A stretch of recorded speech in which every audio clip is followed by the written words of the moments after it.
नमस्कार, मी लता सहकुटुंब चॅनलमध्ये तुम्हा सर्वांचे पुन्हा एकदा खूप खूप स्वागत आहे. तर आज आहे वटपौर्णिमा. तर सर्वप्रथम वटपौर्णिमेच्या सर्वांना खूप खूप शुभेच्छा. तिथे पाहू शकता माझी देवपूजा वगैरे झालेली आहे. मस्त देवांना हार वगैरे घालून झालेले आहेत आणि सकाळचीच लवकर देवपूजा उरकून घेतली कारण बाहेर भरपूर पाऊस चालू आहे. तर बघू आता पाऊस जसं थांबेल तसं मग उरकून जायचं आहे. आणि आज सान्विकाला आणि दक्षला शाळा आहे, त्यांना सुट्टी नाही, त्यामुळे त्यांना सोडवायला जायचं आहे. तरी ते पाहू शकता सान्विकाला आता मी स्कूलला घेऊन चाललेले आहेत कारण तिची मैत्रीण आज गावीच आहे, त्यामुळे मलाच आता तिला शाळेत सोडवायला आणि घरी घेऊन यायला लागतं. तर 4 वेळा जावं लागतं स्कूलमध्ये कारण पाऊस चालला आहे, त्यामुळे मी गाडी घेऊन जात नाही कारण गाडी स्लिप होतात. चला तर हिला सोडून यायचं शाळेतून आणि येताना मी इथं मार्केट लागले. तर मार्केटून माझ्या काही गोष्टी आणायच्या होत्या, जसं की विड्याचे पान वगैरे ते राहिलं होतं, तर ते मी घेऊन जाणार आहोत. आणि त्यानंतर माझं पटकन आवरणार आहे कारण दुपारचा 2:30 नंतर एक मुहूर्त आहे, तर तो मला हे करायचं आहे. तिथे पाहू शकता अशा पद्धतीने माझी आता साडी घालून झालेली आहे. तर सर्वप्रथम सर्वांना वटपौर्णिमेच्या खूप खूप शुभेच्छा. आणि हे पाहू शकता अशा पद्धतीची ग्रीन कलरची साडी घातलेली, खास करून ही साडी माझी आहे हळदीची लग्नाच्या वेळेची आहे. फक्त ब्लाऊज त्यावरचं खराब झालं, त्यामुळे त्यावर मी वेलवेटचा ब्लाऊज वेअर केलेला आहे. तर वरती टेरेसवर आले, कपडे वाळायला टाकायचे होते. म्हटलं पहिले कपडे वाळत टाकायचे आणि लवकर वाळले जातील, नाही तर संध्याकाळी तशीच राहतात. ते इथे पाहू शकता मागच्या साईडला म्हणजे मस्त हजारपाकळी मोगऱ्याचं झाड आलेलं आहे. आणि ही आहे माझी हळदीची साडी आहे, एकदम छान आणि मोठी दिसते. फक्त त्यावरचं ब्लाऊज खराब झालं, तर त्याला हा मॅच केलेला आहे. वेलवेटचा ब्लाऊज मी स्वतः शिवलेला आहे आणि यावर मॅच अशी ज्वेलरी थोडीशी आहे जी माझ्याकडे ती घातलेली आहे. आणि माझ्या मागण्या इथं पूर्ण लुक तुम्हाला दाखवते अशा पद्धतीने आहे. चला आता पटकन आवरून घेते, ताट वगैरे बनवायचं आहे पूजेचं. आणि दक्षला पण नंतर मग मला आणायला जायचं आहे. तर आता तर 1:30 वाजले, 2 वाजता त्याची स्कूल सुटतो, तोपर्यंत मला आवरून घ्यावा. आणि त्याला वडाची पूजा झाली तर ठीक, नाही तर त्याला अगोदर घरी आणून सोडावं लागेल.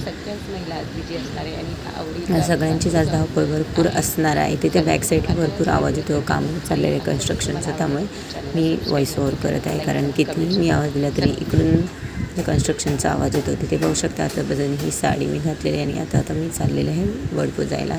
हे वटपौर्णिमेचे आजचीही माझा लुक आहे. तर तुम्हाला आजचा लुक कसा वाटला नक्कीच कमेंट करून. साधा सिंपल आहे, पण मला ही साडी भरपूर आवडते प्रचंड.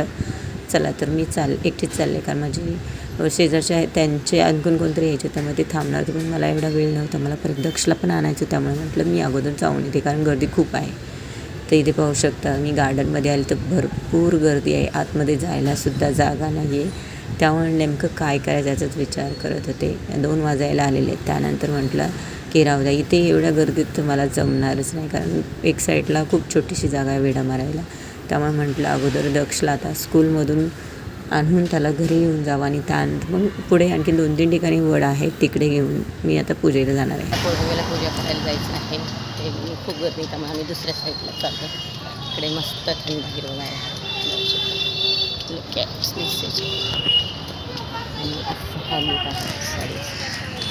इथं पाहू शकता इकडे पण एक छोटंसं वड आहे. इकडे भरपूर बायका जास्त लांब आहे, त्यामुळे येत नाही, तरी पण पाहू शकता गर्दी आहे. तुम्ही तिकडून आले सेक्टर 24मधून इकडे आलेले आहे. पाहू शकता इथे पण गर्दी येतच. चला तर पटकन मला उरकून घ्यावा कारण 2:30चा मुहूर्त आहे, तो निघून जाईल.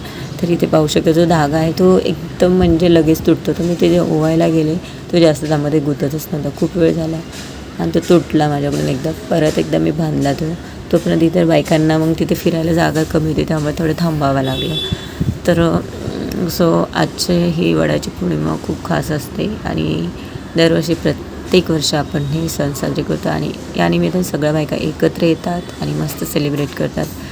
आणि वडाला 7 फेरे घातले जातात, हे सर्वांना माहिती आहे. आपल्या पुढचे 7 जन्म हाच आपल्याला पती मिळावा म्हणूनच आपण वडाची पूजा करत असतो. आणि याच्या पौराणिक खूप कथा आहेत, भरपूर वेगवेगळ्या पद्धतीच्या त्यामध्ये कथा आहे. सत्यवान सावित्रीची कथा. तर या आधीच्या जी मागच्या व्हिडिओमध्ये मी संपूर्ण माहिती सांगितली, त्यामुळे पुन्हा काही सांगणार नाही. तिथे पाहू शकता भरपूर बायका आल्या, तर मी वडाला पूजा करत आहे. तर मी पण आता 7 फेरे मारून घेते आणि त्यानंतर मला लवकर घरी जायचं आहे.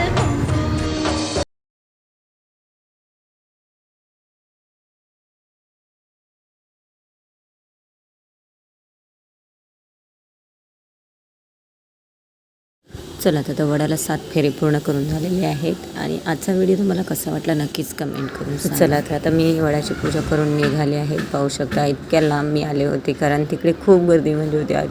एवढी गर्दी ती की वेढा मारायला सुद्धा जमलं नसतं. त्यामुळे मी ह्या साईडला आले. इथे पाहू शकता खूप छान हिरवळ आहे, गार्डन आहे, प्रत्येक ठिकाणी गार्डन आहे. हे वडाची पूजा करून झाली, खूप गर्दी होती त्यामुळे व्हिडिओ शूट जास्त काही काढता आलेलं नाही. इथे पाहू शकता आमच्या स्टेपला वडापवणी.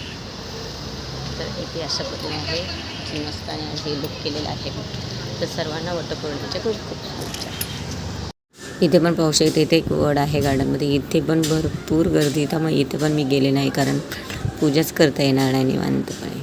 तर ह्या साईडला पण पाहू शकता. पुढे तर सेक्टर 24ला आले मी. सेक्टर 17मधून सेक्टर 24ला आले. तर इथे समोर पण एक वड आहे आणि गरम तर भरपूर होत आहे पूर्ण घामाला. त्यामुळे म्हटलं आता डोक्यावर पदर घ्यावा आणि जावा, कारण उशीर पण खूप झालेला आहे.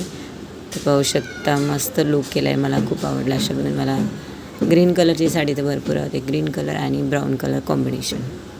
तर आजचा हा व्हिडिओ आणि आजचा व्लॉग तुम्हाला कसा वाटला नक्कीच कमेंट करून सांगा. चॅनल जर कोणी नवीन असेल तर प्लीज चॅनल सबस्क्राईब करा. तर घरी जाऊन मला दक्षला जेवण वगैरे द्यावं लागणार आहे कारण तो माझ्याशिवाय खात नाही, कोणाच्या हात नाही. आणि पुढे मी काही फोटो शेअर केले. आजचा व्लॉग थोडाच असणार आहे कारण जास्त शूट नाही करता आला कारण गर्दी भरपूर होती आणि टाईम पण खूप झाला होता. त्यामुळे पुढे मी काही फोटो काढले त्याचे क्लिप्स शेअर करते. नक्की पहा शेवटपर्यंत. धन्यवाद आजचा ब्लॉग बघितल्याबद्दल.